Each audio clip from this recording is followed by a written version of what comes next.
안녕하세요. 법률사무소 아신입니다. 만약 전남경찰청이나 목포경찰서에서 조사를 받으러 오라는 통보를 받으면 대부분 눈앞이 캄캄해지고 당황하게 됩니다.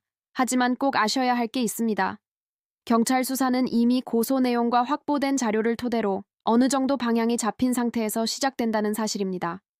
그래서 조사 당일 그 자리에서 말을 잘하는 것보다 그 전에 사건 전체의 구조를 명확하게 정리하는 과정이 훨씬 더 중요합니다. 형사사건의 핵심은 죄명이 아니라 쟁점입니다. 예를 들어 절도는 점유와 고의가, 성매수는 대가성과 인식이, 성범죄는 진술의 일관성과 보강 정황이, 보험 사기는 자금 흐름과 공모관계가 사건의 중심이 됩니다.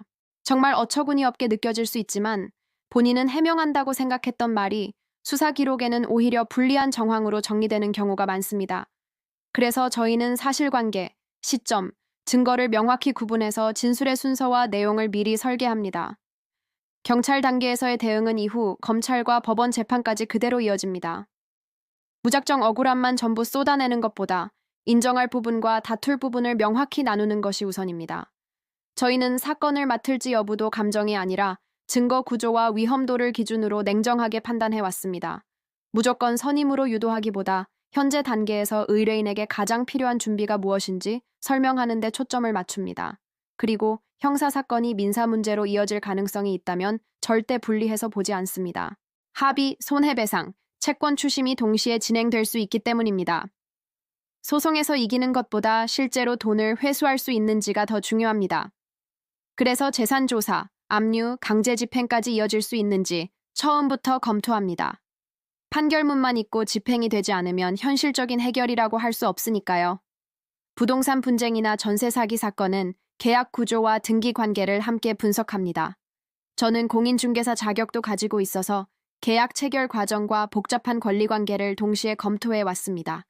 상식적으로 납득하기 어려운 상황도 결국 문서와 절차를 통해 정리되기 마련입니다. 가사 사건 역시 감정적인 대응이 아니라 장기적인 분쟁 가능성을 줄이는 설계를 중심으로 접근합니다.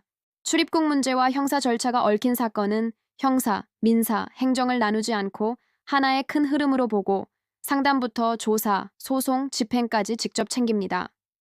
2009년 실무를 시작해 2014년 개소 이후 저희는 과장 없이 설명하고 내일 바로 진행 가능한 준비를 기준으로 일해왔습니다.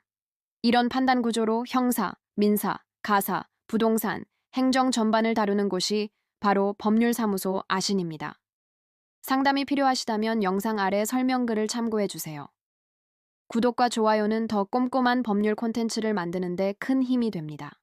감사합니다.